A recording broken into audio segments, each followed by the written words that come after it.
Bonjour et bienvenue à vous tous, chers amis, chers auditeurs et auditrices, dans cette série de vidéos, un univers de constellations dédié aux multiples manières de pratiquer les constellations systémiques, souvent appelées constellations familiales.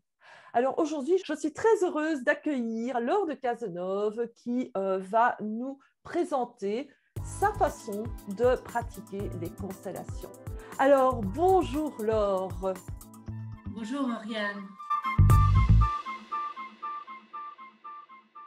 Ça pourrait être sympa que tu nous racontes un peu comment tu en es venue aux constellations. À volontiers. J'ai découvert les constellations en 2006 en participant à un atelier de constellation qui était animé par Marianne Granet, qui est une constellatrice française, mais qui ne pratique plus aujourd'hui.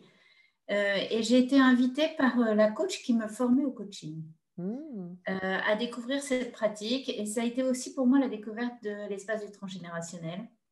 Et je dois dire que je suis tombée amoureuse des constellations dès ce premier atelier. Et qu'ensuite, c'était un tel émerveillement. Je ne comprenais pas du tout comment ça fonctionnait. J'étais très stupéfaite, mais j'ai senti au plus profond de moi que c'était un outil qui était fait pour moi. Et je dois dire que je crois que je ne me suis pas trompée. Il m'a fallu du temps pour arriver à me former parce qu'à l'époque, il y avait très peu de formation en France. Et il a fallu que j'attende 2008 pour pouvoir commencer à me former. Et l'amour que j'ai pour les constellations n'a pas cessé depuis. Super, joli parcours. Et donc, j'ai l'habitude de commencer les interviews avec ce principe que nous chérissons beaucoup dans le monde des constellations, c'est d'honorer nos ancêtres. Alors, qu'est-ce que tu pourrais nous partager par rapport à tes ancêtres? Qu'est-ce que tu aimerais nous dire à ce sujet? Alors, je dois dire que c'est tout un espace que j'ai découvert avec les constellations et ça dès la première constellation. Puisque la première constellation que j'ai faite m'a mise en lien avec ma grand-mère, qui était vivante à l'époque et dont j'étais déjà très proche. Et c'est vrai que c'était très émouvant de voir dans l'espace de la constellation la richesse du lien qui nous unit à nos anciens. On parlait de nos ancêtres, mais quand ils sont encore présents. Et puis ensuite, j'ai découvert en faisant beaucoup de constellations pour moi et aussi dans le cadre de la formation, parce qu'on faisait beaucoup de constellations dans la formation, combien en fait on était reliés à nos ancêtres. Et sans doute quand on est thérapeute, puisque moi je suis principalement thérapeute, mais une thérapeute orientée coaching, c'est-à-dire que j'utilise beaucoup la dynamique du coaching dans mes approches thérapeutiques. Et j'ai découvert que, en fait, je pense qu'on est assez liés à nos ancêtres, mais souvent par la souffrance. C'est-à-dire qu'on a une tendance très spontanée à porter les fardeaux. Et il y a depuis 2 ans, 1 an et demi, 2 ans, en fait, j'explore une nouvelle voie qui est venue à moi grâce à un autre outil que je pratique et qui met aussi en lien avec le transgénérationnel, qui est la CPA, communication profonde accompagnée, qu'on appelle aussi quelquefois psychophanie. J'ai découvert en faisant des séances à des personnes que, en fait, on avait aussi des ancêtres bienveillants qui veillaient sur nous et qu'on n'était pas obligé de se mettre en lien avec nos ancêtres que par la souffrance. Et c'est une vraie révélation. À tel point que l'année dernière, l'été dernier, il m'est arrivé quelque chose d'assez stupéfiant et miraculeux. On est parti passer des vacances en Lozère avec mes parents et un de mes frères. Et on était dans une petite maison qu'on avait louée. Et c'était très étonnant parce que mes parents nous avaient demandé de participer au choix de la maison. C'est eux qui l'avaient sélectionnée et choisie, mais ils nous ont dit, voilà, il y en a 3, laquelle vous plaît? Et moi, j'ai dit, ouais, celle-là, un moulin, tiens, c'est sympa. Et en fait, dès le 2e ou 3e jour, le propriétaire de la maison qui habitait juste à côté, et je ne sais pas pourquoi, parce que je ne suis pas très mondaine, j'avais proposé à ma mère qu'on prenne un pot avec les propriétaires, parce qu'ils avaient l'air sympas. Et j'étais très étonnée de ma demande, parce que ce n'était pas du tout dans mes habitudes. Et il passe la veille en nous disant, ah ben, on est ravis de vous rencontrer davantage. Et puis d'ailleurs, je me demande si on n'est pas cousins. Et, ah bon? Et en fait, lui, il est historien. Et le lendemain, il arrive avec un livre écrit par une de ses ancêtres qui en fait a été la pupille d'un de mes ancêtres. Et cette histoire remonte à la Révolution française. Et c'était très stupéfiant parce que cet ancêtre, j'en avais peu d'informations. Et il avait quand même, c'est une famille qui est d'origine noble. Lui, il s'appelle Pierre-Melchior d'Adhémar. Et j'étais toujours très étonnée parce qu'il avait traversé la Révolution française sans se faire couper la tête. Et même en étant préfet du Var sous Napoléon. Donc, j'avais une image un petit peu négative. Je me disais, peut-être qu'à certains moments, il n'a pas été très réglo, etc.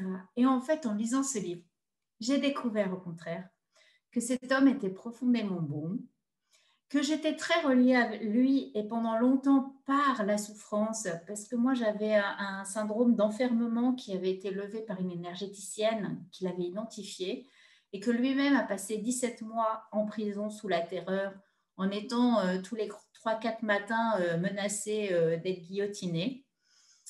Et en fait, après cet épisode, j'ai pu me mettre en lien par toute sa vitalité, toute sa bonté, toute sa générosité, parce que c'est quelqu'un qui a été très actif, notamment dans le Var, parce qu'il a introduit la culture du sainfoin, qui a permis aux gens de nourrir correctement toute l'année leurs animaux. Donc, en fait, les populations du Var lui ont été très reconnaissantes.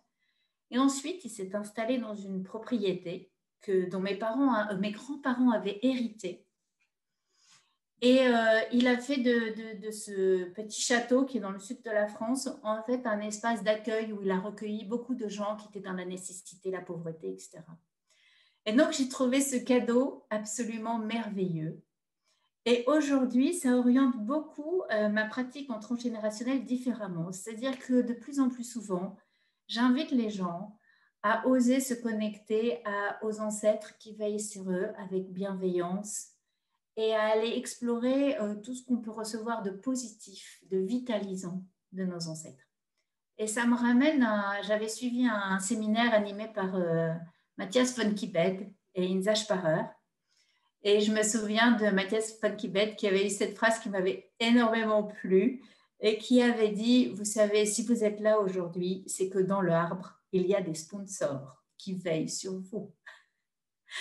Et j'utilise très souvent cette phrase avec mes patients et mes clients. C'est magnifique. C'est vraiment passionnant ce que tu nous partages de ton histoire et j'adore cette idée de voir aussi nos ancêtres comme des sponsors, comme des personnes qui nous soutiennent et finalement c'est ce qui se passe, c'est vraiment le principe fondamental des constellations familiales, c'est de faire la paix avec les histoires de nos ancêtres pour pouvoir recevoir leur soutien, leur énergie, la vie qu'ils nous transmettent avec beaucoup de générosité, parfois très mal emballée, c'est vrai. Ils ne nous ont pas transmis la vie comme on aurait aimé qu'ils nous la transmettent, avec la manière de nous aimer comme on aurait voulu être aimé, mais ils nous transmettent tout cela avec beaucoup d'amour. Et ça me fait d'ailleurs penser à une autre interview que j'ai faite où Axel dit que de toute façon, il y a toujours eu de l'amour au départ. Oui, c'est ce qui circule dans nos lignées. Et je crois que, en fait, les épreuves de la vie, euh, quand elles sont très, très lourdes et très difficiles à traverser, entament notre confiance dans la vie. Mm. Et en fait, quelquefois, on est en lien par amour, hein, parce qu'on a tous en nous l'amour du petit enfant et c'est notre premier mouvement avec nos ancêtres dans les endroits où ils ont souffert, parce qu'on imagine dans notre naïveté de petit enfant qu'on va pouvoir les consoler, leur faire du bien. Mais en fait, on ne peut pas, parce qu'on ne peut pas vivre à la place de quelqu'un d'autre, on ne peut vivre que sa vie. Mais je crois qu'effectivement, si on est là, c'est bien parce que dans la lignée, comme un ruisseau, circule l'amour, la vie, et qui fait que notre rôle, c'est de continuer à transmettre autant que faire se peut, et quelquefois sous d'autres formes. Ça peut être des formes métaphoriques, on n'est pas obligé d'avoir des enfants. Mais en tout Exactement. cas, c'est quand même finalement, principalement, ce qu'on reçoit de nos ancêtres, cet élan de vie. Mais Mm. quelquefois, notre sensibilité nous en détourne. Oui. Et on se laisse aspirer par d'autres choses qu'ils n'ont très certainement pas cherché à nous transmettre, mais qu'on va cueillir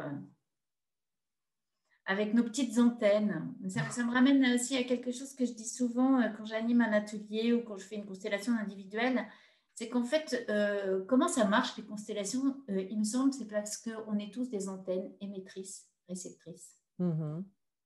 Et en fait, c'est avec ces antennes qu'on va chercher différentes informations que notre cerveau aurait besoin de trier, mais il n'est pas toujours très bien équipé pour faire le bon tri. Alors, quelquefois, on garde ce qui est un peu lourd, ce qui pèse lourd dans les valises, et puis ce qui est occulte, ce qui est obscur. Et le travail des constellations nous permet de faire le ménage. Moi, en tant que constellatrice, il y a un principe auquel je suis très attachée, parce qu'il est très souvent fécond dans ma façon de pratiquer, c'est le principe d'ordre. Dans une précédente interview, la constellatrice m'a appelée, l'intervieweuse m'a appelée une constellatrice très ordonnée.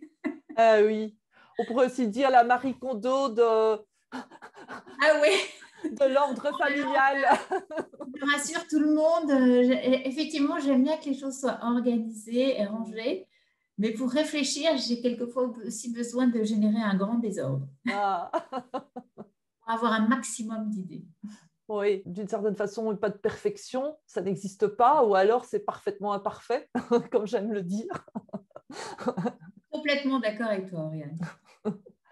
Alors, déjà, tu nous dis un petit peu, tu nous as partagé ce qui fait ta spécificité en tant que constellatrice. Et tout ça t'a amené à mettre en place une formule intéressante auquel j'ai d'ailleurs participé en ligne. J'ai eu l'opportunité de participer à un de tes ateliers que tu appelles Labo systémique. Et c'était aussi le but de cette interview, c'était de faire découvrir que c'est une pratique encore fort jeune que sont les constellations systémiques et que le labo systémique, c'est peut-être une façon aussi d'explorer. Est-ce que c'est le cas? Peux-tu nous en dire plus? Tout à fait, oui. Le labo systémique, c'est un espace de recherche dédié aux constellations et dans lequel on explore grâce à la méthodologie des constellations. C'est un espace de recherche dédié à la systémie telle qu'elle apparaît dans la pratique des constellations.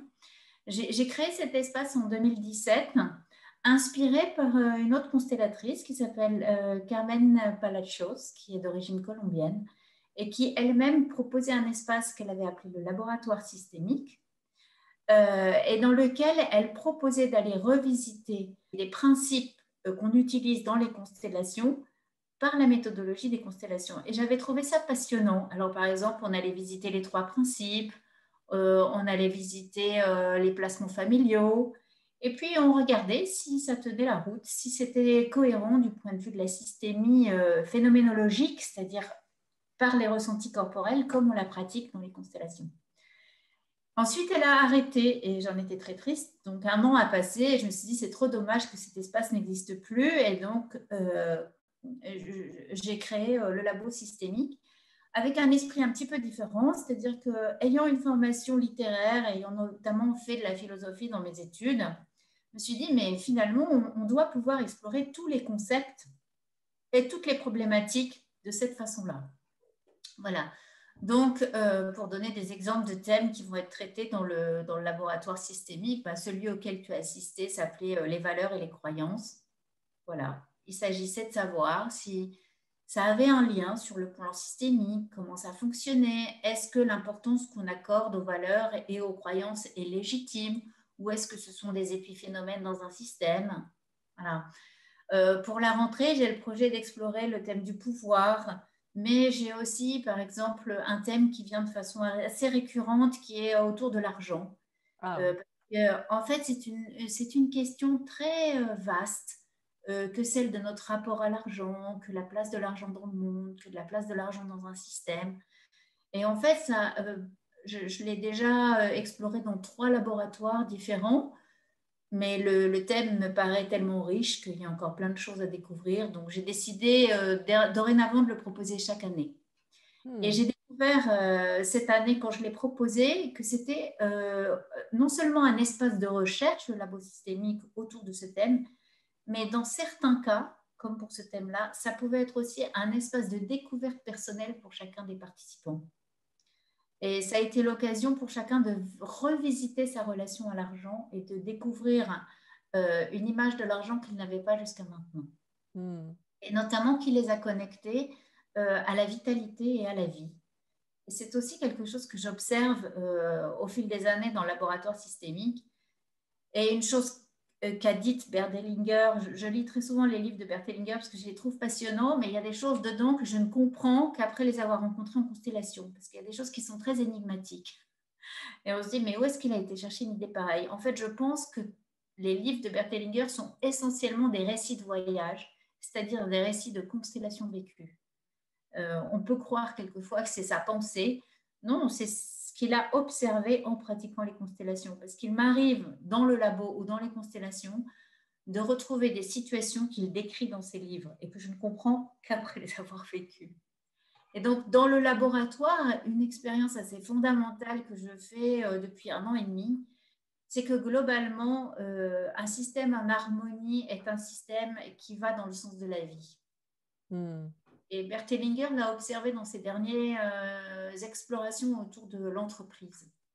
Et je trouve ce sujet passionnant, puisque moi, je pratique pas mal les constellations familiales, mais aussi beaucoup les constellations d'organisation. Et ce sont des perspectives, je trouve, très enthousiasmantes pour l'avenir. C'est que peut-être que les entreprises qui vont avoir la plus grande capacité de prospérité, ce qui ne veut pas dire de réussite, de gain d'argent, mais vraiment de prospérité, ce sont celles qui sont profondément en lien avec le vivant et dans le respect du vivant, l'écologie globale. Ouais, c'est vraiment passionnant tout ce que tu nous partages et j'aime bien ce que tu dis par rapport à la compréhension de ce qu'a écrit Bert Hellinger, que tu dois aussi faire le voyage pour pouvoir euh, comprendre, percevoir ce qu'a voulu transmettre Bert Hellinger à travers ses écrits. Parce que c'est vrai, moi, c'est ce que j'ai envie de dire à nos auditeurs et à nos auditrices là en ce moment, c'est que effectivement, quand nous entrons dans le monde, je dirais, fascinant des constellations, bah, c'est comme si nous débutions un voyage à la fois peut-être vers notre histoire familiale, mais aussi un voyage vers nous-mêmes et un voyage de connaissance, d'acceptation et de compréhension de notre monde, qu'il soit intérieur ou extérieur. Et donc, vraiment, j'aime beaucoup ta façon d'aborder cette perception de cet univers dans lequel nous baignons en permanence et que ben, je dirais nous ignorons. C'est un peu à notre insu. Oui, tout à fait. Ce dont on fait aussi l'expérience dans le laboratoire systémique, quoi, dans le labo systémique, euh, c'est qu'en fait, préexiste une intelligence. Mm. Alors, moi, je l'appelle l'intelligence cosmique, mais d'autres pourront dire l'intelligence du monde ou l'intelligence de l'univers, ou peut-être d'autres l'appelleraient Dieu ou le divin.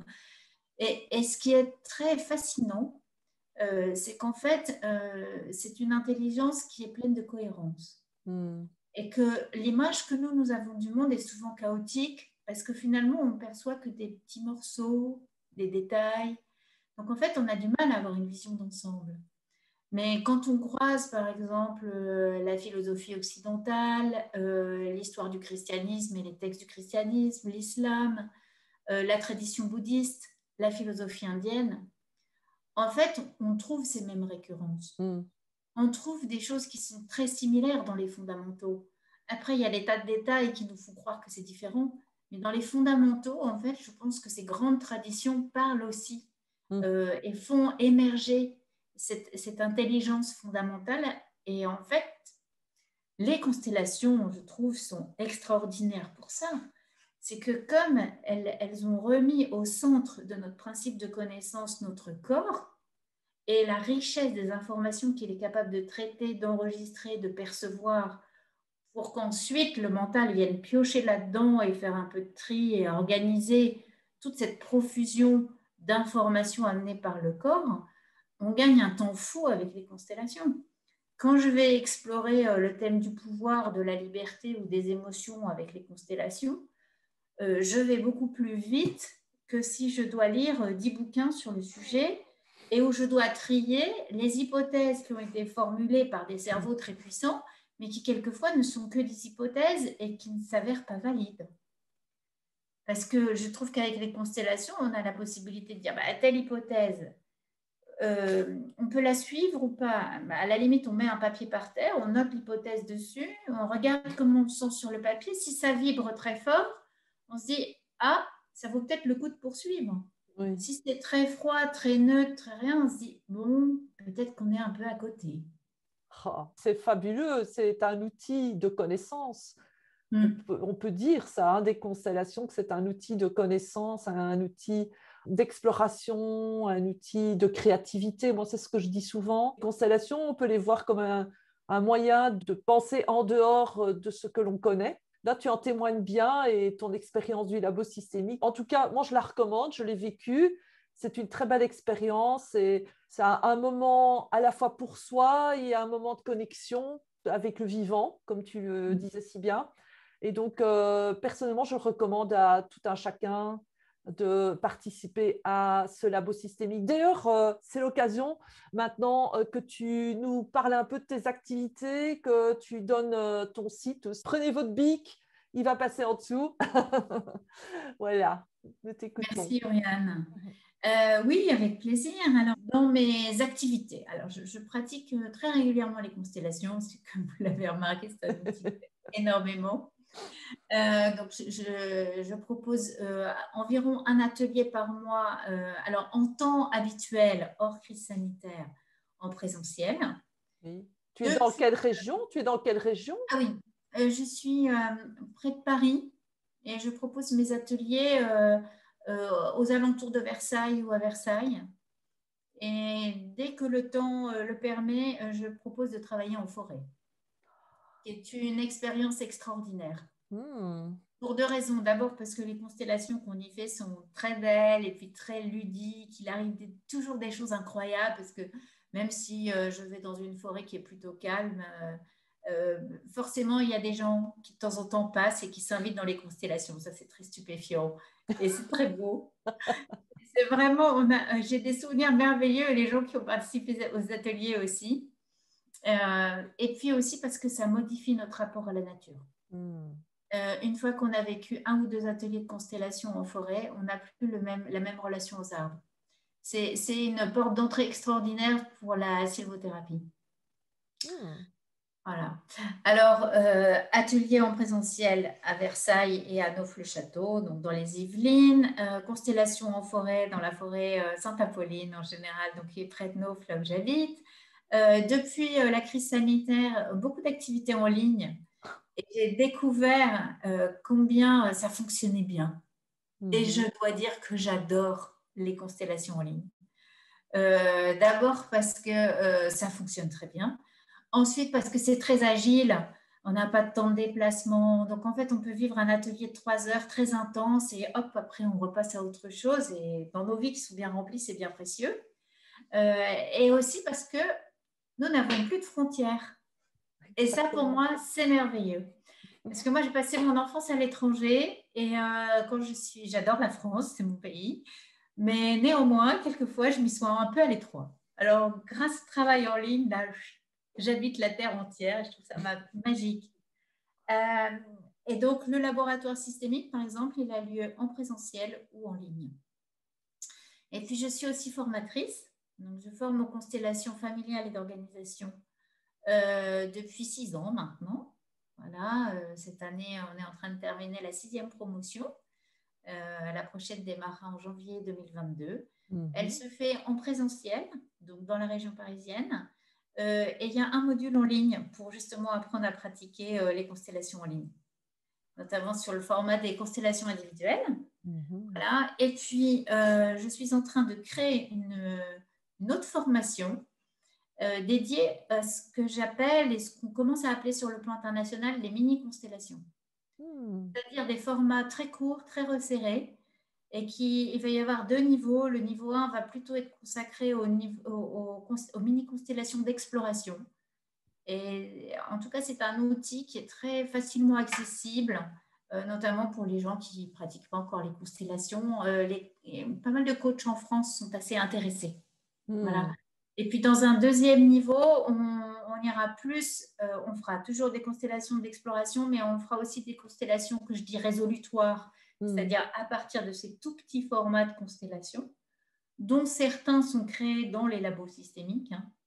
On pourra, à la façon de Matthias von Kibed et Nza Sparer avec les constellations structurelles, faire dans ce petit moule qui est la mini-constellation, laisser se développer une constellation entière qui sera familiale ou organisationnelle selon les besoins.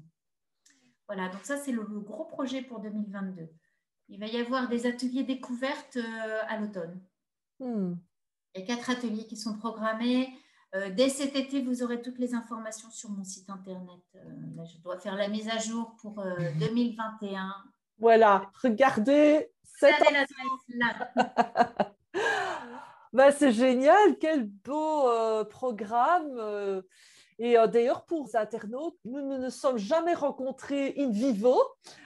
Et c'est grâce, je dirais, à tout ce changement planétaire avec la situation covidienne que nous avons pu nous rencontrer grâce à Zoom, grâce à l'association internationale des constellateurs qui propose des rencontres mensuelles en ligne. Et notre amitié est née ainsi. Tout à fait, Oriane. Et d'ailleurs, je te remercie profondément parce que c'est grâce à toi que j'ai découvert l'ISCA, cette fameuse association dont tu parles. Et je t'en suis profondément reconnaissante. C'est toujours des très beaux moments de se retrouver. Au fil du temps, des liens se tissent. Et ça, c'est la magie du en ligne. Le jour où on se rencontre, je crois que c'est juste le moment où on va finaliser tous les liens qui se sont tissés depuis 1 an et demi, voire 2 ans. Et j'encourage vraiment à rejoindre l'ISCA. C'est une très belle association, à la fois dans l'esprit des constellations, très inclusive et internationale. Oui. Et en français, pour les francophones, attention, parce qu'il y en a beaucoup qui ont peur en se disant « Ouh, mais je ne parle pas l'anglais ». Oui, effectivement, l'ISCA, c'est anglophone au départ, bien que ça a été créé par des germanophones. Mais il y a un chapitre francophone avec des francophones de plein de pays qui se retrouvent une fois par mois. Donc voilà, j'ai réussi à présenter l'ISCA. Ce n'était pas prévu, mais voilà, puisque c'est grâce à l'ISCA que nous nous sommes rencontrés aussi. C'est très important pour moi de pouvoir, en tant que constellatrice, rejoindre un collectif plus vaste. Et l'ISCA a été une grosse étape. Voilà, je parle très souvent de l'ISCA, du travail que tu as fait, de ce que tu y as permis. J'invite aussi toujours les gens que je forme à aller voir, pratiquer un maximum de constellateurs. Parce que c'est un peu comme la bonne cuisine. L'art des constellations. En pratiquant et en allant s'inspirer de tous ces praticiens fabuleux qu'on rencontre partout et qui ont développé des veines, des spécificités différentes et qui nous nourrissent et qui nous permettent de créer notre patte. Rien ne me rend plus heureuse que quand je vois pratiquer d'anciens stagiaires et de découvrir qu'ils ont créé leur patte et que les constellations qu'ils font aujourd'hui sont quelquefois très différentes de celles que j'ai l'habitude de pratiquer et ils deviennent eux-mêmes des sources d'inspiration. Alors ça, c'est une vraie joie. Mais c'est magnifique, franchement, j'adore tout ce que tu dis. Tout doucement, nous allons clôturer cette interview. Je voudrais vraiment te remercier du fond du cœur, Laure, d'avoir accepté de nous partager ce qui te passionne, ce qui fait ton quotidien, je pourrais dire. Que si vous souhaitez prendre contact avec Laure, vous pouvez vous connecter et visiter le site qui passe ici en dessous. Est-ce que tu as un petit mot pour terminer, puisque c'est souvent ce que je demande, le mot de la fin pour nos auditeurs et nos auditrices? Oui, je voudrais inviter tout à chacun qui ne connaît pas les constellations vraiment à s'offrir la chance de découvrir cette pratique merveilleuse, peut-être tout simplement en s'inscrivant à un atelier en tant que simple participant. C'est peu engageant et c'est déjà très très riche est source de... C'est un très beau cadeau qu'on se fait, voilà. Oui. Et puis, pour les constellateurs, vraiment, elle les invitait à rejoindre des collectifs de constellateurs parce que ça donne de la profondeur, de la créativité et toujours plus d'élan à notre pratique.